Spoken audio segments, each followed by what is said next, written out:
Hey everyone, ready for another deep dive.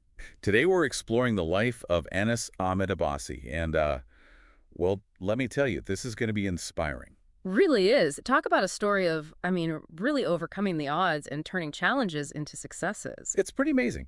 Anas was visually impaired from birth, and not only that, he thrived in tech, became a voice for his community, and even a successful entrepreneur. Yeah, it's like he took that and made it his fuel, you know? So let's rewind a bit. Where do we even begin with a story like this? Well, I think the foundation is key, right? Definitely. I mean, his education must have played a huge role. Huge. Anas started at the A.K. Abbey School for the Blind in Azad Kashmir, Pakistan. Azad Kashmir, right. I think it's important for listeners to understand the context there. Azad Kashmir has its own unique, political and social landscape. Absolutely. And that school, the A.K. Abbey School, seems like it wasn't just about, academics. It was about giving him the tools to navigate the world. To find his place. Yeah. And he did.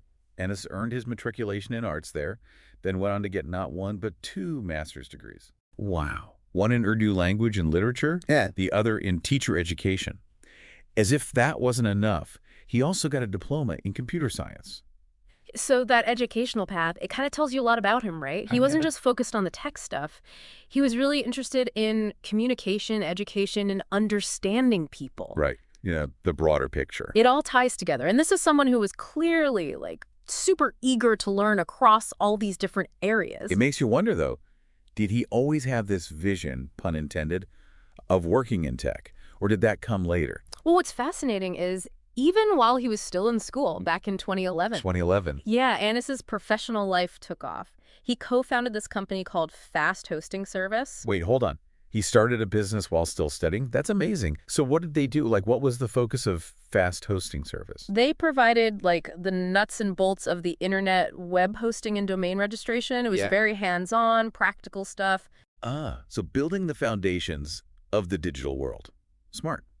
And then from there, he goes into app development with his company, Anasoft, right? That's right. I mean, he created a bunch of apps, MoboChat, PM Plus Messenger, and Feed Explorer. It's kind of mind-blowing when you think about it, app development. It's all coding, design, problem solving, and he's doing all this without sight. Talk about resilience. I know. And adaptability, right? It's incredible. So we've got this young guy with amazing entrepreneurial drive.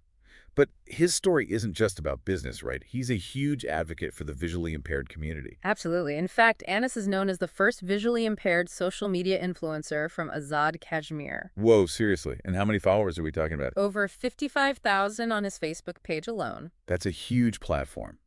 But of course, it's not just about the numbers. Right. It's about how you use that platform. And Anas, he uses it to share his story, offer advice, encourage people. His message is all about solutions, not getting stuck on the challenges. A true inspiration. Yeah. And his story is far from over. There's still so much to unpack. But we'll get to all that after a quick break, so stay tuned. Absolutely. There's a lot more to discover about Anas Ahmed Abbasi.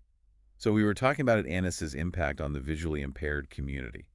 And how he's using his platform to make a real difference. Yeah, and a big part of that is the Blind Help Project, right? Definitely a key part of his story. He was a founding member of this organization, and they're doing some incredible work providing free resources for, visually impaired folks all over the world. It's amazing, really. They offer software, games, tutorials, anything that can help people be more independent. It's like they're taking down those digital barriers. Exactly. Leveling the playing field, making sure everyone has a chance to thrive online. I mean, it's the digital age, right?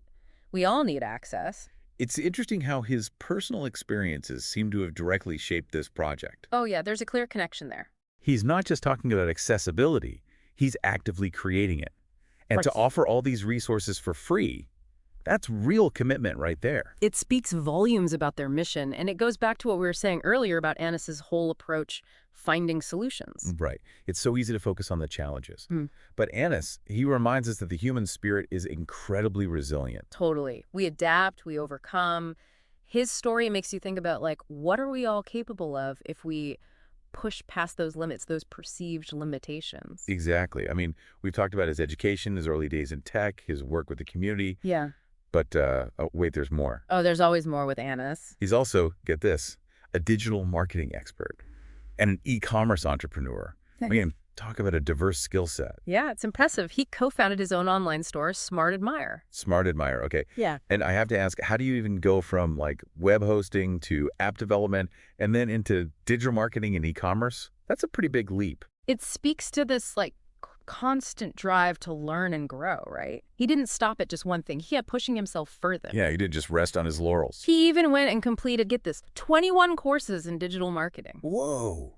21. Mm-hmm. That's dedication. So what does Smart Admire sell? What kind of products? They've got a really diverse range of stuff: household accessories, mobile accessories, computer accessories, even home decor and kids products. Wow, that's quite the mix. It sounds like he's got a good sense of what people want of the market. Yeah, he's definitely got his finger on the pulse. He's not just randomly choosing products. There's a strategy there. It's that combination of technical skills, understanding the market, and this passion for social impact. It all comes together. You know, earlier we talked about how Anas does all of this without sight. Right. But I think it's worth really pausing on that for a second. I mean, let that sink in. He